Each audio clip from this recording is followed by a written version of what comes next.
It's that time of the week again where we get to suffer. Yay! It's a sprint weekend again. It's a sprint weekend again. Boy, welcome to Circuit of the Americas. One of, for what I chose, two U.S. races for this season. I think it's two, anyway. I don't remember if I did Miami. No, wait, it is all three, because I did do Miami. It's been a time. Anyway, here's my qualifying lap. Ignore the fact that for this race weekend, I took a couple liberties with the track limits. It's fine. Don't worry about it. Yeah, there is a reason why I don't turn on strict track limits. This was a dry to wet session for the first sprint qualifying session, by the way. So a lot of faster lap times will be coming in right there at the top of the screen. So it was Bortoleto, then Antonelli, then Albon, shockingly.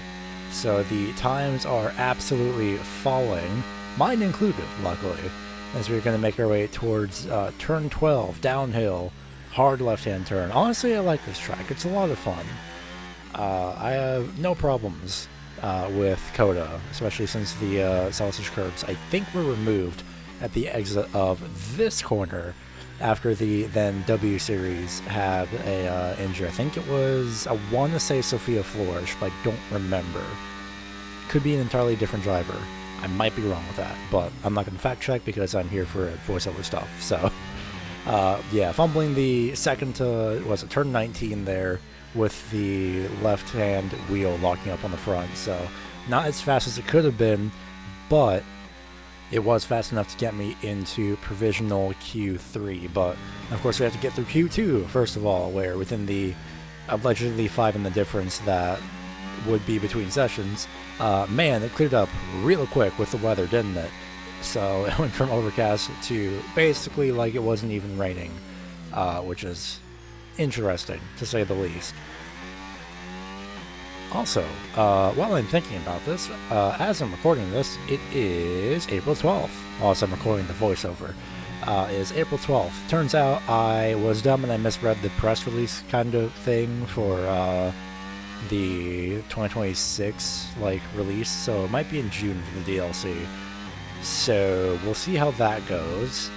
I might be either cutting it insanely close, or I'm going to be pushing it back another week, because my plan right now is to have the 2026 in-game season start the second Friday of June. So I think it's after the first full week, so maybe it's the 9th or something. So we'll see how that goes in terms of timing. Definitely not going to be on crunch. Nope, not at all. I'm sure everything will be fine. But I am planning to do 50% for the 2026 season, because 100% is an experience, much like trying to get around to Sauber, where, man, the grip was very lackluster there. But we do make it relatively unscathed. Maybe the medium tires are a bit more melted than they should be. This time I'm a little bit better in terms of actually nailing the corner of turn 19. Basically just taking the F1 car like it's a GT3 car, just lobbing it over the sausage curb there. But luckily this time for us is fast enough to get into Q3, so we made it, and we get to start that lap in Q3. So another, sprint Q3 anyway, not actually Q3, but it gives me good vibes for the actual Q3 session. It gives me good hope that we actually are going to be competitive for the weekend, luckily. So for the last qualifying lap of the sprint session for us, trying to just lob it through, finally getting the hang of everything, especially after having only one practice session, and I only do the sessions long enough to just be like, okay, is this setup stable for me? Yes? Okay, cool, I'll just leave it at that. I forget if I made any tire pressure changes for this one specifically, to be quite honest, but still a couple changes nonetheless in between then and now, or in between the main race and the sprint race, quite literally. But down the back straightaway, nothing much to talk about here. I mean, they're qualifying laps, so all the way to the top speed of almost 333 kilometers an hour for those using Freedom units, which is also me. Give me a second to actually do the conversion. This is fine. 206 miles an hour. So very fast, basically. So we make our way through the double, or it's not triple right-hander corner, actually, through, I think it's 15, 16, and 17, or 17, 18, and 19. Nope, still getting numbers wrong. Anyway, we're at the last corner already, so we'll go ahead and cross the line. Not the best lap time, so we will go ahead and start in provisional P10. So it is all about speed in today's sprint. Not very many laps and no chance to get ahead on strategy. Who here today has the raw skill to take them to the top? We have 10 turns to the left and 10 turns to the right here at the fantastic Circuit of the Americas. Overtaking opportunities into turn 1 and turn 12 at this anti-clockwise track. It's 3.6 miles long and we should see average lap speeds of around 126 miles per hour. Let's run you through the driver grid order for today's exciting sprint. Charles Leclerc lines up on pole position and Lewis Hamilton completes the front row. As we continue through the rest of the grid today, we have Verstappen, Alonso, Alex Albon and Russell, Behrman, Ocon, Stroll and Frostbite, Hadjar, Antonelli, Gabriel Bortoleto and Gasly, Colapinto, Norris, Yuki Tsunoda and Oscar Piastri, Hulkenberg and Carlos Sainz will start from the back of the grid. Which of these drivers will get pole position today? We will soon find out.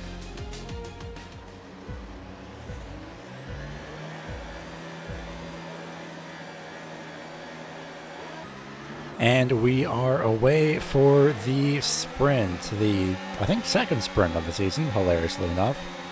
Might be the third, no idea, but another one at another US track, which hilariously Vegas is not sprint, but regardless, we are already off to an amazing start. We're just about alongside Verstappen. We'll get the edge into the S's, and well, that was a lot easier said than done. Surprisingly and luckily, no chaos in turn 1, thank goodness, at least not for us especially.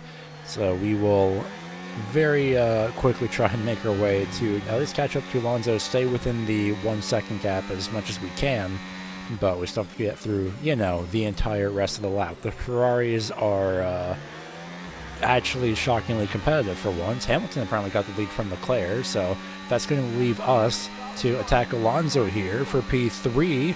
Could we get another sprint podium, or another podium in general? I genuinely forget if I got sprint podium or not. Man, I should really write some of these stats down. But Alonso got by us on the inside. I just did not get a good run. I didn't really protect the inside line too much. I didn't really want to be too competitive right off the literal start. So we'll stick behind Alonso for the moment as we come up to the end of the lap. But that is the opening lap for us. That's how things went for us. So we'll go ahead and go down into turn 19, catch up to the back gearbox of Alonso, and then into turn 20, almost a little bit of contact, and we will get a little bit loose twice on corner exit. And then we'll skip ahead to the back straight heading into turn 12, where we have the aforementioned DRS. You can see me trying to manage the battery a little bit, especially early on. We'll go around the outside again. I'm just not confident with going to the inside, but I'm confident that I can make it around the outside, and we do, as we'll get ahead of Alonso and go sector fastest, or session fastest for sector 2, as we will immediately fumble the position away in the final corner, and Hamilton will get the fast lap. Alonso will relegate us back down to P4, and oh god, is George Russell behind us. As if we haven't dealt with him enough throughout this entire season, we might have to deal with him more. It's the same as before, but we skip ahead to lap number 7, as we'll just sneak up the inside right at the last second. It was a little advantageous, to be quite honest, but you know what, it's fine, don't worry about it. Alonso's going to be alongside us, and we'll stay alongside him. We'll have the preferred lane here as we go through the stadium section into, I think it's turn 15, or turn 16, but regardless, we make our way back, but Alonso will pass us back on the front straight heading into turn number 1. Surprise, surprise. It's a lot of this throughout the sprint race. A lot of back and forth between myself and Alonso. Verstappen has snuck his way through, by the way, in case you see him up there. No, you did not miss the safety car. Verstappen is just being Verstappen. Unfortunately for me, Russell is still with us. a little concerned. But regardless, we will go defensive. Alonso's battery is basically given out or something. He must have the 2026 regulations a little bit too early. But he will not challenge us into turn 12 as he and Russell will go side by side behind us. And a few laps later, we go to lap 16 where I was in no man's land. But Piastri is just going to send it around the right-hand side. I figured he's going to try and like poke to the inside, but nope, he saw the gap and he went for it. Props, honestly, for P4. So the next lap, we'll go ahead and send it up the inside, this time way earlier on corner entry here. And we will get by Piastri for P4 on lap number 17. And then through the S's on lap 18 in the uphill section, just went wide, understeered out of the corner. That's just a skill issue on my part, quite literally, but by this point of Piastri sitting here, I decided, you know what, I'm not going to fight it because the DRS detection point was right there. We just passed it before the 150 brake point, and Piastri brake checks us on the main or into the hairpin. And of course, the AI is going to do that, but I'm still never not annoyed when that's going to happen. I shouldn't have to predict that as Piastri's going to try and go defensive in some way. I'm going to squeeze him off a little bit here, and I won't say retaliation. Although at that point, with that kind of a corner exit from Piastri, that was in retaliation. Yes, I damaged the side pod, and no, I shouldn't have done that, but, I mean, come on. Come on. It's a little much from the AI, or NPC, basically, but we do survive, luckily. By the end of the sprint, we will come across to get P4, thank goodness. So we move on to regular qualifying, where it will be hopefully a little bit less chaotic and more nuanced for us. I don't know what I'm trying to say at this point. It is the time I'm recording this. It's a couple hours later from when I record the intro voiceover from the first checks notes 5-ish minutes of the video. So it's almost midnight here, and my brain is fried. Yay! Anyway, yeah, qualified. We qualified provisional P10, but considering, you know, it's provisional P10, I know I can go faster, and luckily we don't have changing conditions looming. So we'll go ahead and go through the S's. A few tactical downshifts, if you want to call it that, tactical upshift on the uphill, but losing hundredths of a second there at corner exit of turn 10, but we'll luckily make it in time. Missed the apex of turn 11, genuinely unfortunate. But luckily we do have the straight line speed down the long back straightaway, the insanely long back straightaway, where, well, we're only up by about 1/10 of a second. But if we look at our comparison to what would be Colapinto here, as we'll cross the point, we are 1,000th of a second behind Colapinto. So we have a chance to maybe get P10, but at this point it's just to secure P15. If not better. And we have been shuffled down to P12 for the moment, as a few more cars will be coming across the start-finish line here. Are we at risk is the question? Well, maybe. Verstappen has outqualified Colapinto. Hamilton's jumped up ahead of us, and we are going to go ahead and cross the start-finish line and jump up, I think, into P9 provisionally. So we make it to Q2, luckily. And, oh god, the clouds have come back. Me doing my usual shenanigans of getting in a run basically at the very last minute behind everybody else so I can compare the lap times as much as possible. Hard on the brakes into turn 1 as per usual, nail the apex this time, and fumble the exit because of course I would do that. Wheel spin on the right that you heard was from the AstroTurf for the paint as well, so it was a little less than ideal in terms of grip. We'll stay in 7th gear all the way up until the bridge, downshift to 6th, downshift to 5th. And then we'll downshift to 4th, and we'll just keep it here throughout turn 9, then turn 10. Actually, I think turn 10 is the Heineken Bridge here. Oops. So it might be turn 9 back there out of the exit of the S's. I wasn't paying attention to the gap, actually. I was doing the voiceover. I was more paying attention to the gears, so, oops. And despite the fact that I tell Mark to shut up every single time I go into a new session, he still decides to keep talking. Amazing. Great engineer. Anyway, hard on the brakes, nothing spectacular here in terms of, you know, setting the timing charts alight, but we are 0.6 of a second better than Lewis Hamilton I say provisionally, though, because, well, that time has changed now to Behrman, who has temporarily outqualified Hamilton for the time being. Hamilton's going to go up ahead into the top 10. And then Leclerc is going to go only P11, so Leclerc is not going to make it into Q3 unless he actually goes faster here out of the last couple corners. So that shoves Behrman out to P11, and we will go ahead and come across into, barely by the skin of our teeth, if I remember correctly, P9, relatively speaking, all things considered. So another Q3 appearance for us, luckily. I didn't stutter over the word considered, you stuttered over the word. Anyway, qualifying, again, the last one for the session, because it is about to rain by the time the end of Q3 happens. That's why you don't see the obligatory countdown, and why it's so spread out in terms of lap times. Or, I say lap times, why it's so spread out in terms of cars on the mini-map. So, same thing as before, downshifting a little bit earlier, may have been my first mistake. Downshifting to 5th as per usual, same as before. Try and keep the momentum up as much as possible.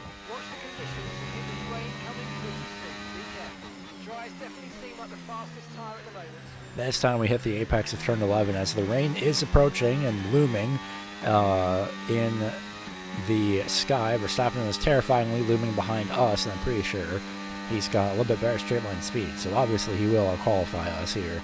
It's just mildly terrifying having a actual Red Bull behind us, but I'm sure it'll be fine with no adverse consequences whatsoever. Piastri goes fastest for the moment.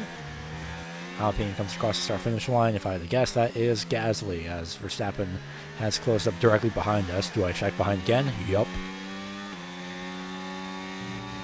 So through the triple right hand, just trying to basically keep on Verstappen behind us. Alonso's going to go fastest provisionally, and we will go ahead and go wide. We do let off the throttle by about 3/4 to give up that time especially. So we don't necessarily get the fastest time considered, and it does say P6 here, but we will get shuffled down for the race. F1 is so popular in these parts now that we race here 3 times a year, but let's give full respect to COTA, or the Circuit of the Americas if you prefer, which laid the foundations for it. It still remains the United States Grand Prix. It's 10 to the left and 10 to the right. I'm not talking about a line dance, I'm talking about the corners here at the fantastic Circuit of the Americas, overtaking opportunities into turn 1 and turn 12 at this anti-clockwise 3.6-mile track, but we may well see cars struggle to slow down there today as the wet weather interferes with the low grip speed. It's time to see how our drivers are stacking up after yesterday's exciting qualifying session. Charles Leclerc lines up on pole position, and starting next to them is George Russell. Looking down the rest of the grid, we have Verstappen, Albon, Lando Norris, and Ocon, Gasly, Frostbite, Piastri, and Lewis Hamilton, Behrman, Colapinto, Yuki Tsunoda, Bortoleto, Antonelli, Sainz, Lance Stroll, and Isaac Hadjar, Alonso, and Nico Hülkenberg rounds off the grid. Which of these talented drivers will come out on top today?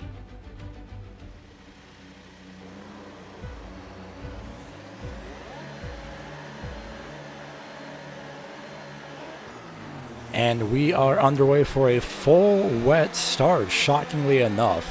Yeah, unexpected rain, I guess, as Ocon's going to try and come over to the fan. They'll brake hard in front of us, despite the fact that there is a gap next to Norris, but I guess I don't need my front wing is the general consensus recently of every single opponent, but having to let off a lot here on the on turn 3 because of just how understeery everything is, I guess is a way to put it.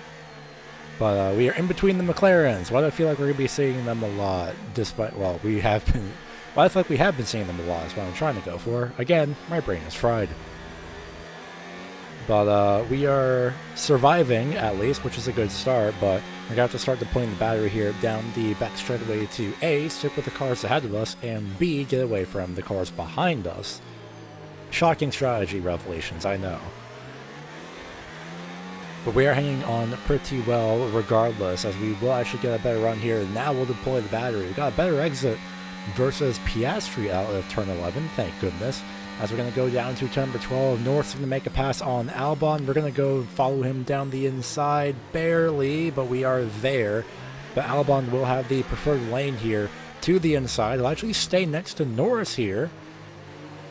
Now we're kind of just awkwardly stuck behind him in general, so I got to pick a lane here, and we will go through the left-hand side. Almost consider sending it on Lando, but Albon is going to be the one car that we pass for the time being. Well, through the usual triple right-hander we go, and we'll see if we can try and get something to catch up to Norris here. But I mean, considering it's wet conditions, it is a huge neutralizer. Full wets, too. Not even the intermediate tire, but full wets. I think for the second time this season, I want to say. I might be misremembering, but I think we had a wet race in Miami, but we only used the intermediates during that time. So everything's actually looking pretty good so far. We're hanging on. We're just going to have to be a little bit more careful than usual as we will continue to set our sights on Lando. And in fact, there's a some sort of yellow flag behind us. Not sure what that is, as the safety car is deployed early on. Honestly, I'm kind of relieved about this, all things considered. So we go ahead towards the restart here. Pretty much no moves made towards pit road. It's still way too wet to even consider going to intermediate tires. I mean, have you seen the weather recently? As the safety car pulls in, it's well into pit lane, so it's going to be down to the leading Ferraris, as they're actually going to go into pit road, shockingly enough. I just said it was too early for intermediates, but apparently the others have different ideas. We weren't told anything in terms of strategy. Even Hadjar is into pit road. We were not told anything during the safety car in terms of strategy for intermediates, so up until here, well, I'm trying to find the button, but I'm also fumbling. I'm trying to see if Hadjar is intermediates, and that pretty much confirms it. Still the same lap, by the way. But yeah, Hadjar is on intermediate tires, so that confirms it for me, as I'll double confirm it here. At least attempt to, but of course the tire status radio call does not do what I think it does. So I have to go all the way over to the weather report radio call. It's like fumble the corner exit. The rain's going to be lightening up over the next 10 to 15 minutes or so. We should start finding more grip as we clear the standing race. Things look like the best tyre for now. And of course now we get the official call, and now I'm going to go ahead and box for intermediates. But man, what a fumble of strategy here for the pit wall. Not sure what was happening there. They didn't tell us to box for inters on the restart or anything. They were too focused on the safety car restart, I guess, but we will box for intermediates regardless, as I'm looking behind to see if everyone else is going to follow, and luckily for me, they do all follow me into a pit road, so we will come through into pit lane and at least try and engage with some sort of recovery in terms of our lost pace. But we managed to come through, get the wets swapped out for the intermediate tires. We're kind of stuck here, and I'm not sure why. And of course, the one time it lets us out is when we ghost into another car. Remember earlier this season when it wouldn't let me out and we got stuck in pit road? Good times, good times. So we move on ahead to lap number 10 on the back straightaway, pretty much down towards the braking zone, as we finally catch up to Piastri. A little bit of contact, actually, I think, with his front axle to my rear tire, but we do get by Piastri, luckily enough, and luckily unscathed as well, but a little bit too close for comfort, if you ask me. But we are now back up into P6, going wide on corner entry, but we do manage to hang on to it and defend from Piastri. We skip ahead to lap 11 now, as we are now behind Max Verstappen. Sentence I would never think I would say, driving an RB especially. He's going to go a little bit more defensive. I still remember what happened in Miami, where he went defensive, and then he went even more defensive. And boy, that could have been a disaster and a half. We have Albon now in our sights. Albon doing shockingly good in these wet conditions, although he's not going to hold off Verstappen for long once we get by Albon ourselves. But we're kind of stuck for now, but we see the gap. Albon's going to go a little bit wide on entry. He leaves the door open. Well, downshift the gear, so it's going to cost us a little momentum, but we are now up to P4. on the road. And you just saw the end call of the radio message there. Not sure if it's dries or inters right now. So we have caught up in the meantime, by the way, to George Russell in P2. And we will get by him. We kind of overshoot because I saw the yellow flag flash up in the background behind us. So I'm trying to make sure if the safety car is called of some sort that we are ahead. It's Piastri who is out of the session and a VSC is deployed. Just in time for us to be in P2. So we'll go ahead and skip ahead to the restart, or at least a little bit past the restart, as we have now Charles Leclerc in our sights for the lead. We are mastering these braking conditions. Everyone else, not so much. We have the pretty good setup. And I know I haven't talked about it in a while, but I've not touched the AI, difficulty for quite a while. So it's all the same. I think it's like 98 as the safety car is deployed again this time on lap 20. So we have a little bit of a reprieve for us.